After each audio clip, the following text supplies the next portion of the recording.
So guys, tonight I just watched the British crime thriller Wasteman, which is directed by Cal McKay and stars David Johnson and Tom Blyth. Now tonight was a special screening for us because this was a Odeon members only screening of this film, which doesn't come out until the 20th of February. So it's nice to see this one early. So the film follows parolee Taylor, who's played by David Johnson, whose fresh start hopes of getting out are jeopardised by the arrival of his new cellmate, Dee. Dee takes Taylor under his wing, a vicious attack ensues which tests their bond, forcing Taylor into an impossible situation to choose between Dee's ultimatum and his chances of getting out. Now this is a film I knew very little about. I think I saw one trailer a while back and that was about it. In just preparation for tonight's film, I did happen to see that trailer again, and I turned it off about quarter of the way through because I saw enough to go, okay, I think this might be a film I like. I don't want any spoilers. I don't want to pick up on anything. I want to go in completely fresh and not have any idea what's going on. It was nice to get a prison drama and a British one as well, because for me, they always feel a lot more realer because, you know, they play with society around us rather than overseas. First thing I want to give praise to is the story. It really gripped me. The suspense through this film is amazing. And one of the film's true highlights is how gritty and raw and real it makes this whole film feel. I mean, none of us want to go to prison, but it really made prison seem like a really scary and a really daunting place to actually be. Now, you'd probably be forgiven for thinking that, hey, if you just went to prison, you keep your head down low, you just carry out you finish your sentence and you get out. But then what happens is this film shows a lot of the manipulation between the prisoners about struggle for power, control over the prisoners around them, getting to do their own dirty work for them, and how it can jeopardize someone's chances of their parole. This film made very good use of its music. That really gave a real feeling to the film, and the cinematography was very good. Another thing I really liked was how the film made its use of a lot of its iPhone footage. That really helped give it that sort of grounded and gritty feel.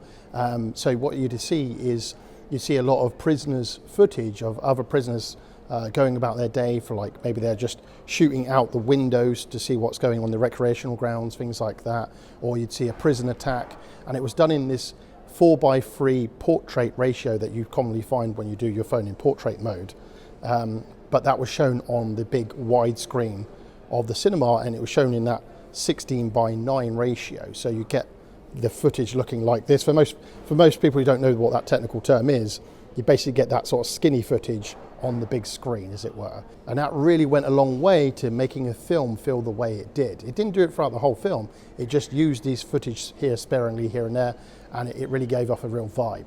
And when it came to those moments, I was really reminded of the film Harry Brown and how raw and real that film felt from many years ago. That was the one with Michael Caine in it. And watching this, I got a very similar feeling as well. Now onto the performances of the cast, which across the board, everyone was fantastic. Going on to our two main leads who really carried the film, David Johnson, who had only seen previously in two other movies, The Long Walk, he was awesome in that one, and prior to that was Alien Romulus. And with Tom Blyth, he was in the Hunger Games films, the last film we had, the prequel one. He played President Snow as a younger man. I thought he gave a great performance in that, and in this one, he's a very different person, and I thought he was exceptional. He came across very brutal, manipulative, had a real charm to him, but he could also come across as psychotic. In fact, one of the best compliments I can give to his performance is, you really didn't know what this guy was going to do, which is a credit to his performance. Going back to David Johnson, I thought you really did actually care about his plight, because he has a child that he's never seen because he's been in prison all this time, and you actually want to see him get out into the real world to see him again, and you see that whole idea of happiness just being threatened. There is something to be said for a film that's only an hour and a half long. You know, I really did care about the characters. I did feel for what they were going through. Even Tom Blyth's character, you sympathise, you kind of like him, and then you don't like him, and then you like him again, and then you don't like him. It really does flip-flop with these emotions. I don't know what the names of the other actors were in the film. There was two other guys who kind of like were the bullies of the whole gang. They had control over basically anybody. You know, they'd get David Johnson's character to come in and give them haircuts, and they were obviously very rude, and it was just another level of control that they were using on the people around them. I thought that was done very effectively, and we saw them do it in more ways than one, and also on multiple prisoners. I tell you, it's been a while when I've seen a film and I was really drawn in by the suspense, and also I didn't know where the film was going to go. I kind of thought, yeah, I know where this is going to go. So I really do give credit and praise to how they resolved this movie, because as I said, it didn't end the way I thought it was going to end. And full credit, I don't want to even say how I feel about that specifically, because I don't want to actually spoil it for anyone who's going to watch the film. But like I said, they kept me guessing. I didn't know what the characters were going to do from one moment to the next. There was one scene towards the end that really gripped everybody. I was super gripped. I didn't know what was going to happen.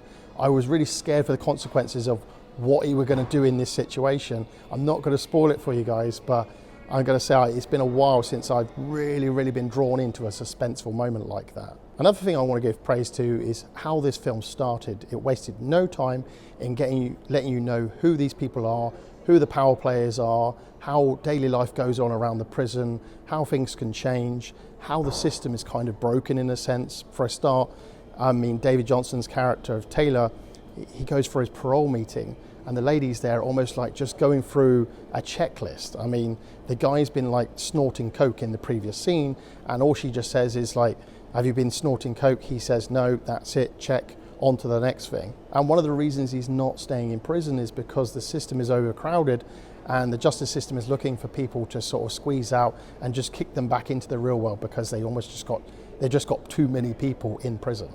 I mean, already about what, 10-15 minutes into the film, and I felt like I already knew so much about what was going on in this prison. Before I go into the rating, how interesting to see in my hometown of Aylesbury that the film actually gives a little shout out to Aylesbury. Not a good one. Our prisoner D, who moves into the cell with Taylor, says how much of like a top dog he was at the Aylesbury prison. Prior to coming here, I thought that it did get a little bit of a chuckle in the cinema, but yeah, that was interesting to hear. So there we go, Aylesbury gets a shout out, and it's not a good one. What a surprise. So now it's time to go into the rating of this film. Well, this is a very easy one for me. I super enjoyed this film. I was engaged start to finish, and it actually, even though it was like an hour and a half film, it did actually feel longer than that, but I'm saying that as a positive. I was immersed throughout the entire film. So this is a very easy rating. It's an excellent from me. I thoroughly enjoyed this film. It's fantastic, and I highly recommend you watch it if you get the chance. So are you planning to see Wasteman? If you are, let me know in the comments below. As always, guys, if you made it this far in the video, do leave us a like and subscribe. And do check out my other playlists, which contain other movie reviews, movie locations, movie attractions, movie rankings, and so much more. I want to thank you again for watching, and until next time, I'll see you at the movies.